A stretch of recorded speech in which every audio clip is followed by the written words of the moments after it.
Welcome to Trainer Talk. I'm DK. Matt Morris. And you are at Lake Norman. Check it out. We got tomorrow's workout, or today's workout rather, set up, and we have a lot of toys to play with on this Trainer Talk. So we have 3 questions. As always, Matt is going to run them down. We'll get right into it for you. Question 1. What is your favorite lift? That is an awesome question. I've never been asked that before. I'm glad someone did ask Devan. Question 2. What is the best way to train for athlete games? And honestly, I've done athlete games, so I'm going to give you some good pieces of advice. And I've also written the athlete games workouts. And last question is, how do you prep your meals? We are going to hit all these today on Trainer Talk. So question 1. Before we do that, I want to make sure that you know that Trainer Talks are every Tuesday. All right? Say it again. When? When are they? Tuesday. Every Tuesday. What time? 9 a.m. Eastern Standard Time. All right? And so make sure that you flex on that subscribe button. You can watch us on YouTube, listen to us on Apple Podcasts, write that review. You know it makes me happy. All right, so we're going to hit this lift up real quick. My favorite lift is a deadlift. All right? Why? Because I think it's the most effective lift. If you were to ask me a hypothetical question, hey, Devan, you're stranded on an island, and you get to only choose one lift for the rest of your life, and you have to repeat that lift every single day, I would choose a deadlift. But I'm also going to put one little spin on it for you in traditional burn boot camp style, okay? So we'll go to the traditional deadlift.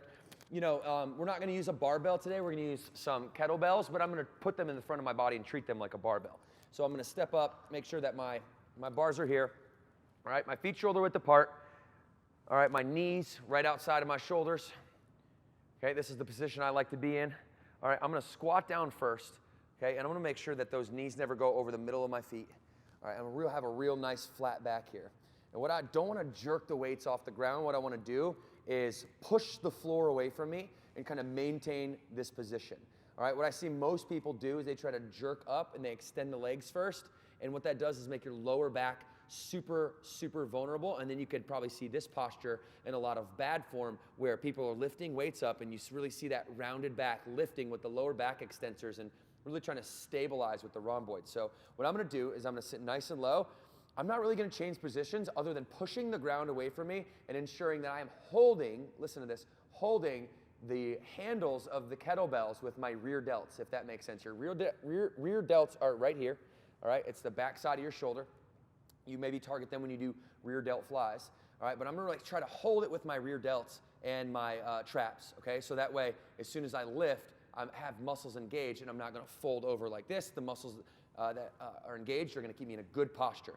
And then I'm just gonna push the floor away, boom, and drive my hips forward, all right? And I keep my chin down and I look out at about a 45-degree angle, all right? Because what that reminds me to do is not overextend, hyperextend, and open up my rib cage, okay? I don't want you sacrificing your form like this and trying to pop your rib cage forward to get your PR to stand up, all right? What I really want you to do is have form failure, people, form failure.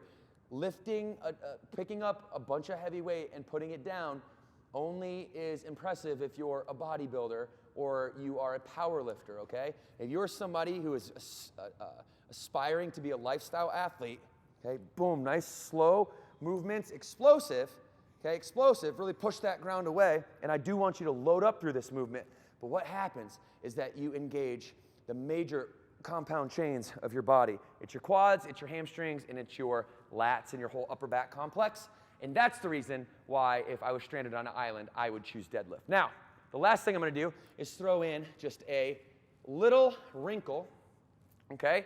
So if I really wanted to get my heart rate up, and I was on a Metcon day, I might go 5 deadlifts, 1, let's pretend that's 2, 3, 4, and that's 5, and I might go down and I might do 5 push-ups, okay, or some type of calisthenic to superset with that motion right there, right? And that superset action is going to go ahead and get your heart rate through the roof, all right? That makes sense? Say yes. Yes. All right, guys. Matt, what's yours?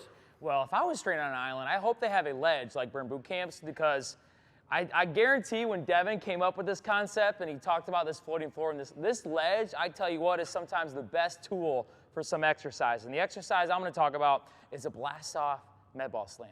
I know where I was when I first did this. It was during COVID. It wasn't a good time. And I'm like, how can I punish myself even more? How about we do a really hard exercise, and these are it, okay? So the cool thing about it is we get to use a med ball.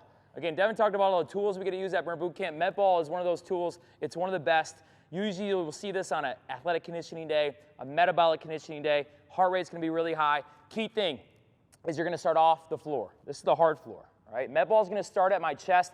I'm gonna hop up, I'm gonna land in a deep squat. Notice my feet are on the soft floor, and I'm gonna blast myself backwards. Med ball goes over my head, and I slam as I come down to the floor, and then I'm right in to my next rep. Good thing about this, you don't need a lot of weight. Med ball is only 20 pounds, and you don't need to do a lot of reps to feel it right here in these quads. Your quads should feel bulletproof. You get about 10, 15 reps, and you are absolutely taxed, and you feel like a badass jumping off this ledge. So that's my favorite exercise, blast off med ball slams. Try it the next time you're in camp. And I'm out of breath, and I did 4 reps. Woo! So I know the question was, what's your favorite lift? But in true creative burn boot camp fashion, we always gotta kind of deviate from the normal pathway. Okay, that's what we do. Okay, number 2. What is the best way to train for athlete games? So this man had said that he had written the games, so he's the expert on this. But what I'm going to say, I'll tee you up, and I'll say that 45 minutes or under, short, quick, hard, right? From our, a couple years ago, it was 400 double unders for time a couple years ago, which took how long? Sub 4 minutes. Sub 4 minutes, all the way up to this year. There was a 22-minute, and it was called Bucked Up. Bucked Up.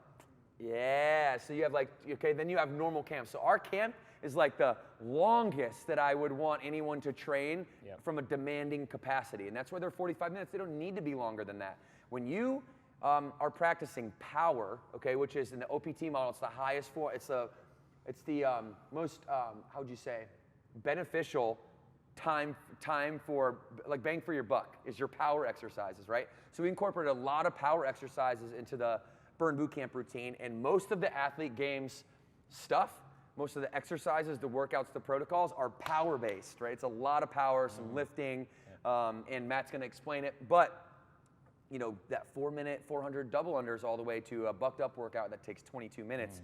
It is one speed, hard as you can go, a mix of hypertrophy, which is muscular development, right?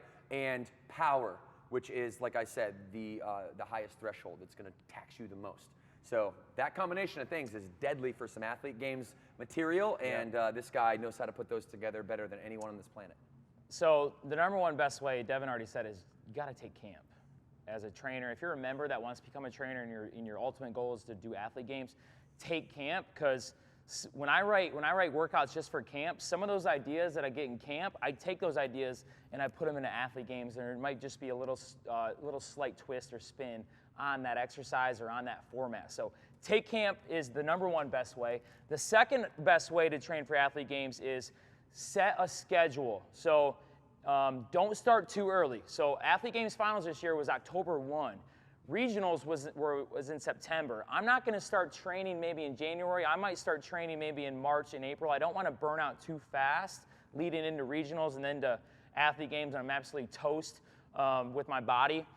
So set a schedule. Don't start too early. And the third way is you got to be really honest with yourself. When I did athlete games in 2019, I didn't train as hard as I should have. All right. So again, I would start listening to some good motivational people that you like to listen to on mental toughness. I didn't win because I wasn't mentally tough enough. You're going to get in shape training for athlete games, but what does your mind do? Is your mind really in shape to push past when you get on the floor, when adrenaline's pumping? Can you push past those reps, and when your heart rate's about to come through your chest, can you push past that to get through that mental aspect? So you really got to work on your mental side as well. Again, what you read, what you consume from an audio perspective, that's the one thing I was missing, I didn't train for, is the mental side, and that's why I didn't win, to be honest. So again, take camp, don't start too early, and work on your mental toughness just as much as you do your body training for athlete games. So in the podcast, we had interviewed the 4 winners from this last year, the athlete games, and so we can link some of those. We can link Gabby, we can link Jose, we could link Leslie, and we could also link Kyle. These are our 4 winners of our athlete games. And when I got a chance to sit down with Gabby and Leslie, who come here from, who won the games from the Charlotte, South Park gyms, South Park and Elizabeth. So technically they're the Charlotte group, and they work together and they train together, right? And so I think it's really important to have like an accountability partner. And what they were telling me when I was interviewing them was that their routine was to actually do the games, and they would do the games 3 times. So like they would do the regional games. They would like They would actually go over them. They would actually create a mock day, and then they would say like, okay, what's going to happen in this mock day, and then let's actually train to that. So do it, rest, recover, foam roll, gun your legs out. Make sure you're consuming water, take 20 minutes, 30 minutes, or up to 2 hours even sometimes between the different events, and then go do it again. So like, I think the point is like you win the games in the preparation, not at the games. You win the games in, when you're like training as hard as you possibly can when no one's watching and you're like in that fourth quarter mindset. And I think the best way to do that is just to have a practice rep of the actual day. And they said that had worked for them, and clearly, Leslie won the Masters division, and Gabby is the 2-time champion for the standard, back-to-back, and they're both coming back next year. So make sure you watch their interviews because these two are amazing, and Kyle and Jose as well.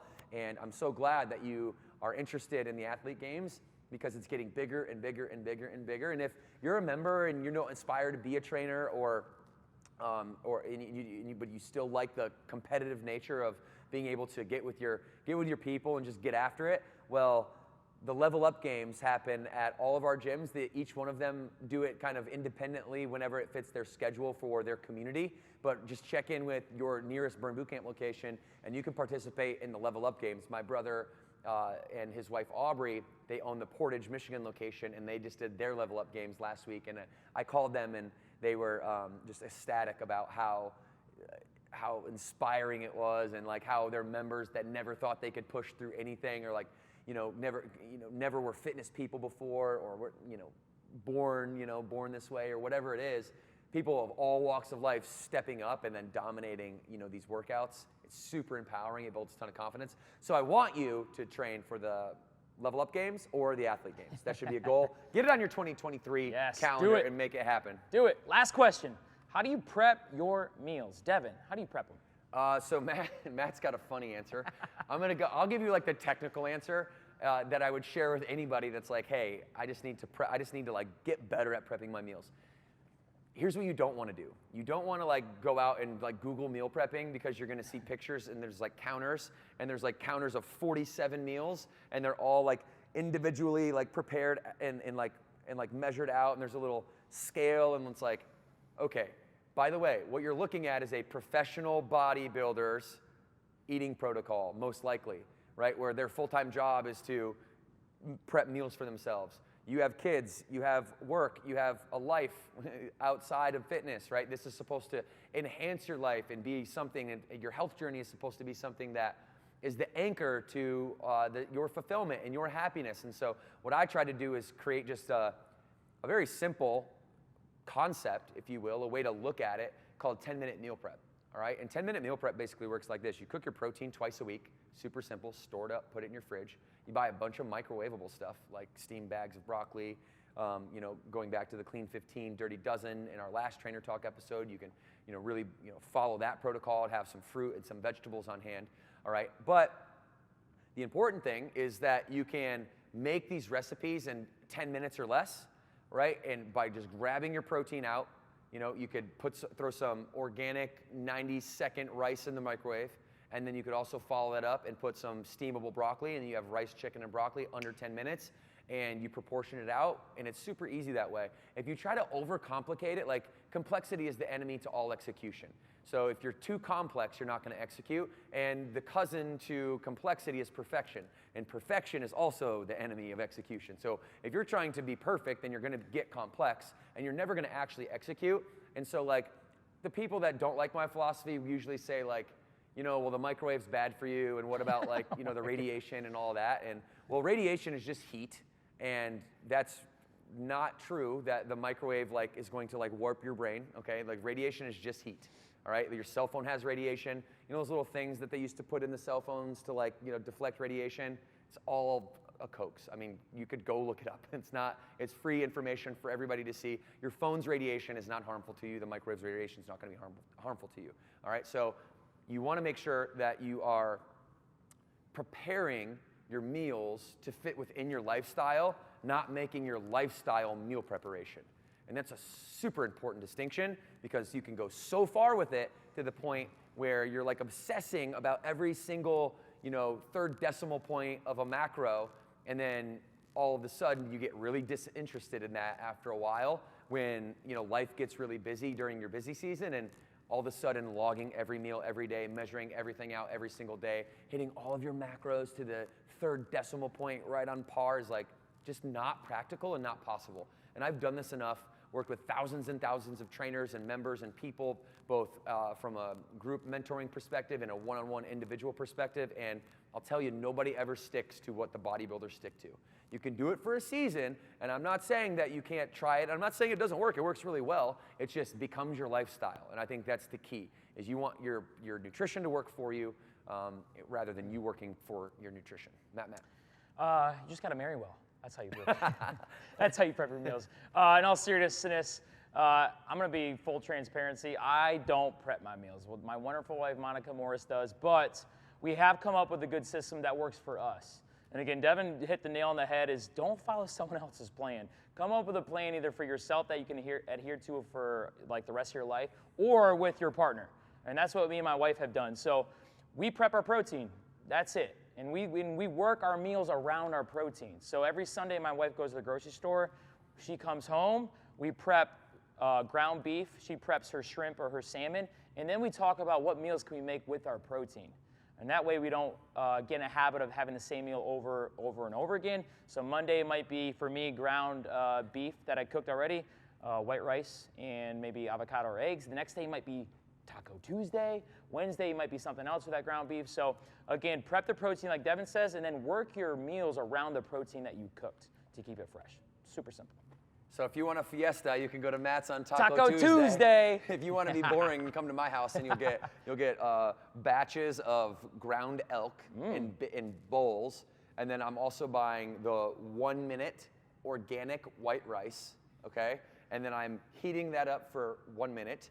I'm heating my elk up for 1 minute, and then I'll throw some steamed broccoli that I also heat up for 1 minute, all in the microwave. 5-star Michelin microwave Let's go, chef. baby. Let's go all together. And listen, it is easy. Yes. It is so easy. And then I'll take like a little bit of, and this is the game changer, right? You get a little bit of sriracha, a little bit of hot sauce. Oh, I don't like hot sauce, but a lot of people doesn't like hot sauce. But I have this stuff called takeout sauce, and it's good. You put it on, it makes it taste wonderful. And once you clear your palate, and you don't think that the only thing that tastes good is like gummy bears and Skittles and Hershey's Kisses and things like that, once you clean your palate, things like sweet potatoes or maybe dressing, they have enough flavor to be able to satisfy your palate if you let it, okay? Most of y'all just got like these dirty palates out here and then eating too many cupcakes, your boy included, so yeah. I'm not picking on you. But hey, you can do this, all right? You can do this. 10-minute meal prepping, super easy, twice a week. Pick your flavor of protein, make 6, 7 servings, and then make sure that you have things that you can get in and out of the microwave really quickly. And if you don't, for whatever reason, like the microwave philosophy, then maybe you can also, you can pan cook rice, and you could store that in the fridge too at the same time that your protein is cooking. And so it's just about being smart, being logical, not following like Susie's plan from San Francisco because she's your cousin that went on keto and lost 13 pounds. Make sure that this plan is for you. All right, you are a unique individual with a unique lifestyle. Nobody else has your life. All right, so make nutrition work for you. That's a wrap, guys. Another episode of Trainer Talk. Hey, where do you find this at? Our YouTube channel. You better smash that subscribe button like it's your best friend. And Apple Podcasts. Leave us a review. If you leave us enough reviews, we might do something crazy on a later episode. I think 500 reviews on the podcast. Ooh, equals 500 burpees? 500 burpees. Hey, it's out in the atmosphere. 500 Go reviews get it done. on the podcast. Apple Podcasts. 500 burpees. Hey, we're in it to win it. Let's do it. 2 claps on 2. 1, 2.